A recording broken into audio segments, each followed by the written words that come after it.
బాధపడుతున్నాను చెప్తున్నాను విషయాన్ని.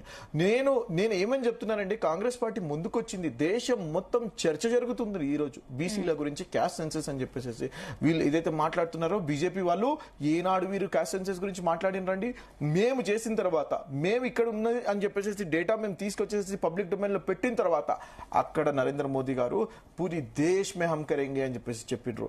అంటే ఇది తలమానికంగా మారలేదా? ఇది ఒక దిక్సూచిగా మారలేదా? ఇది ఒక ప్రెసిడెంట్ గా మారలేదా? అంటే నేను అదే చెప్తున్నాను, Congress has taken a point, మేము ఏదైతే న్యాయం చేయాలి అని చెప్పేసి మేము అంటున్నామో అది మేము ఒక స్టెప్ లో తీసుకెళ్ళినామో, ఫస్ట్ స్టెప్ మేము తీసుకెళ్ళాం. మీరు ఒకవేళ చూస్తే 2024లో ఏదైతే మేము అన్నామో, ఏది 5 న్యాయలో మేము ఏమని చెప్పినట్టు 50% ceiling for the state governments of the local bodies has to taken up అని చెప్పేసి. ఒకవేళ రాహుల్ గాంధీ గారు ఆ రోజు ఆయన ప్రధానమంత్రి అయ్యి ఉంటే, ఆ రోజు మేము అధికారంలో వచ్చి ఉంటే, that manifesto item could have been fulfilled. ఇక్కడ నేను పొలిటికల్ డ్రామాని అసెంబ్లీలో అన్ని పార్టీలకు అతీతంగా అందరూ కూడా దానికి యాక్సెప్ట్ చేశారు. అంటే అప్పుడు credit not only goes for Congress, అందరూ కూడా ఒప్పుకున్నారు. కాబట్టి మీరు అంటున్నారు ఇప్పుడు వాళ్ళు విమర్శిస్తున్నారని, వాళ్ళకు కూడా అదే కావాలి, ఈ బీసీలకు 42% రిజర్వేషన్ కావాలని చెప్పేసి. వాళ్ళకి చిత్తశుద్ధి లేదండి, నేను మీకు అదే చెప్తున్నా. నేను వీళ్ళకి చిత్తశుద్ధి ఉంటే నేషనల్ వైడ్ క్యాస్ట్ సెన్సస్ చేయమని చెప్పండి. నేషనల్ సెన్సస్ వీళ్ళకి ఒకవేళ చిత్తశుద్ధి ఉంటే, వీళ్ళు అధికారంలో ఉన్నారు, వీళ్ళ దగ్గర ఎంపీస్ ఉన్నారు, let the discussion happen tomorrow in parliament. Special session call చేయండి, lower parliament, lower house, upper house లో డిస్కషన్ చేయండి. మీరు డిక్లరేషన్ ఇచ్చినప్పుడు మీరు చేయాలి, మీరు చేతుల్లో మీరు ఎట్లా మరి హామీ ఇచ్చారు వాళ్ళ చేతుల్లో ఉండంగా అని చెప్పేసి ఆయన కమెంట్ అదే చేశారు. మేము హామీ 2 చోట్ల ఇచ్చినాము. We are national party, you need understand. మేము national party, we have given in the state government in Kamareddy. మేము దానికి అనుగుణంగా చేస్తున్నాం.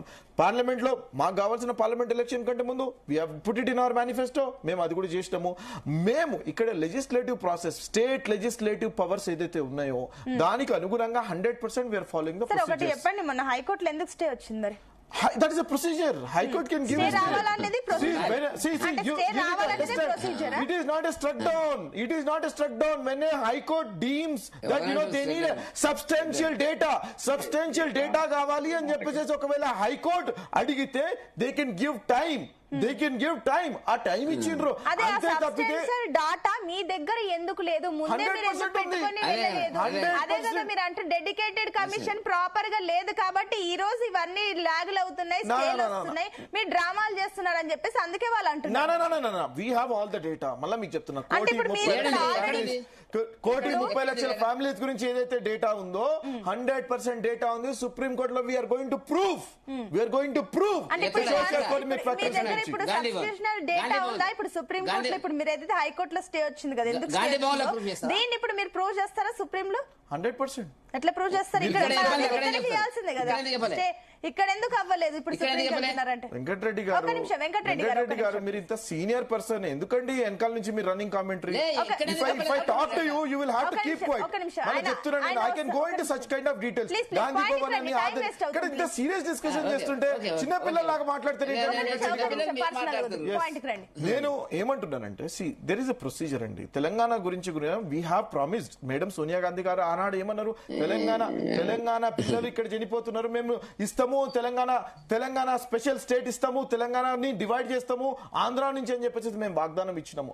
దానికి ఒక ప్రొసీజర్ ఉంటుంది. There is an elaborated discussion జరుగుతుంది. 2014 లో జరిగింది. నేను ఏమంటున్నాను, everything depending upon the subject. If it is a bigger subject, it needs a larger discussion. ఇది స్టేట్ తెలంగాణ ఒకటే కాదండి, తెలంగాణ ఒకటే కాదండి, ప్రతి ఒక్క రాష్ట్రంలో ఇది జరగాల. It is a concurrent subject, it is not a smaller subject. చిన్న చట్టం తీసుకొచ్చేసి చేయడానికి ఒక డిపార్ట్మెంట్ కి చెందినటువంటి కాదండి. ఇది ప్రతి ఒక్క రాష్ట్రంలో ఓబీసీలు ఉన్నారు, ప్రతి ఒక్క రాష్ట్రంలో బీసీల కోసం న్యాయం జరగాల, దేశం మొత్తంలో బీసీలకు న్యాయం జరగాల అంటే దీని గురించి ఎలాబొరేటెడ్ డిస్కషన్ జరగాల. సుప్రీం కోర్టు గానీ హైకోర్టు గానీ takes all this into consideration. వాళ్ళు జడ్జిమెంట్ ఇలాగే ఇచ్చేయరండి, వాళ్ళు తీసేయాలి ఇచ్చేయాలి అని చెప్పేసి. There is enormous discussion will happen, debate should happen. Point ఏంటంటే కూడా మీరు హైకోర్టులో ఏదైతే వాదిస్తున్నప్పుడు మీ దగ్గర ఇవన్నీ పాయింట్లు ఉన్నప్పుడు హైకోర్టులో తెలుసుకోవచ్చు కదా, సుప్రీం దాకా వెళ్లాల్సిన అవసరం. ఈవెన్ సుప్రీం వెళ్ళినప్పుడు మళ్ళీ అదే అంటది, హైకోర్టులో ఉండగా మీరు ఇక్కడికి రావాల్సిన అవసరం లేదని నేను అవన్నీ తెలిసి కూడా. సరే చూద్దాం, ఒక్క నిమిషం గౌతమ్ గారు, ఒక్క నిమిషం. వెంకటరెడ్డి గారు అప్పటి నుంచి వెయిట్ చేస్తున్నారు, ప్లీజ్ వెయిట్ ఒక్క నిమిషం. నేను వెంకటరెడ్డి గారు మాట్లాడిన తర్వాత